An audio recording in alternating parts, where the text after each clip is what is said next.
On November 6, 2012, the Colorado Marijuana Legalization Amendment, more commonly known as Amendment 64, was passed, legalizing the use of recreational marijuana for anyone over the age of 21.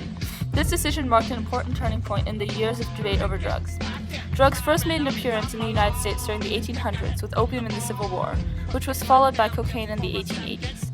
In 1966, President Johnson passed the Narcotics Addict Rehabilitation Act of 1966 in response to a sudden rise in drug abuse.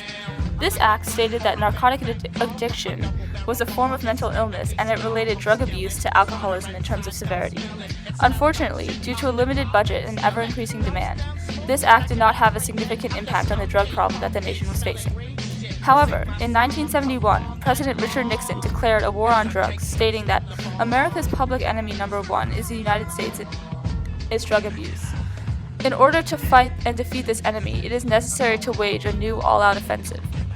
He created the Drug Enforcement Agency in 1973. One of their projects was the Operation Intercept, which put pressure on Mexico to control its marijuana growers. After this, the United States virtually closed its border with Mexico and greatly decreased trade. However, soon after all this trouble to limit the exposure of marijuana to Americans, Colombia replaced Mexico as a marijuana supplier for the United States. In many regards, this was the beginning of America's battle with marijuana. Despite having recently legalized recreational marijuana, even Colorado has not always been pro-legalization. Under the Marijuana Tax Act of 1937, the sale and use of marijuana was a federal crime, and this act was enforced by the state of Colorado. Even the media contributed to the criminalization of marijuana, as shown by the 1936 film Reefer Madness. Innocent of a new and deadly menace lurking behind closed doors. Marijuana, the burning weed with its roots in hell. Only beginning in the 1960s did Colorado begin to relax its views on marijuana. By the late 1970s, talk of the benefits of medical marijuana began to infiltrate the media, and residents began to look upon the issue with a more open mind. This new sentiment led to the passing of Amendment 20, which legalized limited amounts of marijuana for patients to be issued by their medical caregivers. However, the possession of marijuana was very limited, as the amendment allowed each caregiver only 2 ounces at a time, only 6 plants, out of which only 3 could be flowering, and 5 patients. These restrictions, while limited, still represented a significant change in the state's attitude towards the drug. In 2007, Sensible Colorado, a pro-marijuana organization, sued the state over this 5-patient policy and won, allowing medical professionals to prescribe medical marijuana to any number of patients. By nature, this court victory led to the expansion of Colorado's marijuana policy, as much more of the drug was in circulation throughout the state. In 2009, Colorado tried to bring back the 5-patient rule and sought the support of the Board of Health, which, after much debate, refused, therefore indirectly supporting the current policy. In 2006, Colorado saw a shift towards the legalization of recreational marijuana when a measure to legalize it appeared on the ballot. Although it was defeated, it set the stage for legalization of recreational marijuana in 2012, when Amendment 64 was passed. This decision was met by an increase in documented usage amongst people from virtually all ages. This increase was much greater for kids ages 12 to 17, for whom it is illegal to possess or to use marijuana recreationally. Data from the Colorado Department of Education suspension and expulsion statistics shows a 32% increase in drug-related suspensions and expulsions in Colorado between the 2008 to 2009 and 2012 to 2013 academic years. Out of the total expulsions in Colorado, the percentage of drug-related expulsions also increased post-legalization, while alcohol-related ones remained relatively stable. In a June 2014 survey of 100 school resource officers concerning marijuana at schools, 80% reported an increase in marijuana-related incidents at their school, with possession of marijuana being the most common violation, and being under the influence the second most common violation. 38% of students obtained their marijuana from other friends who obtained it legally. 23% obtained it from their parents, and 22% obtained it from the black market. Such data is accompanied by a decreased perception of risk, as well as an increase in the ease of accessibility. According to New York University, as published in Science Daily, large portions of high school students normally at low risk for marijuana use reported intention to use marijuana if it were legal, which suggests that many people may be avoiding use simply because it is illegal, not because of the health effects of the substance. Such attitudes on perceived risk are a result of the recent increase in liberal ideas in the U.S., especially in the younger generation. These findings also show the impact of government example on individual thought. If something is legal, then people will be more likely to think that it's okay and safe to use. Amongst adults, marijuana use has increased dramatically. Just 1 year after Colorado legalized marijuana, past month marijuana use among adults increased by 32.8% in 2013. In college-age males 18 to 25 years old, the average past month use of marijuana increased by 8.4% just 1 year after legalization.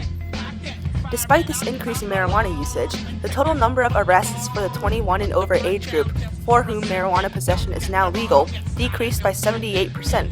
This is in contrast to the 5% increase in juvenile arrests. In 2014, juveniles accounted for 49% of all marijuana arrests, compared to 25% in 2012. Such data shows that legalization merely increased the depth of the issue by providing people, specifically youths, for whom use and possession is illegal, with easier access to the drug.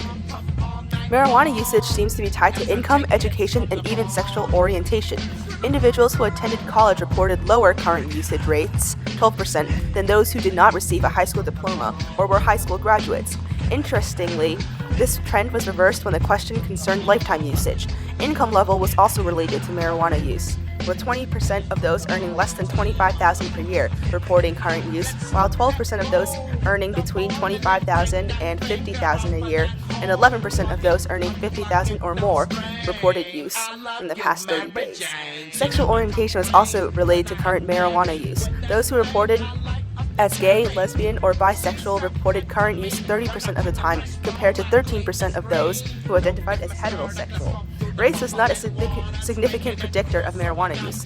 However, there were differences between African Americans reporting current use at 19% and whites and Hispanics.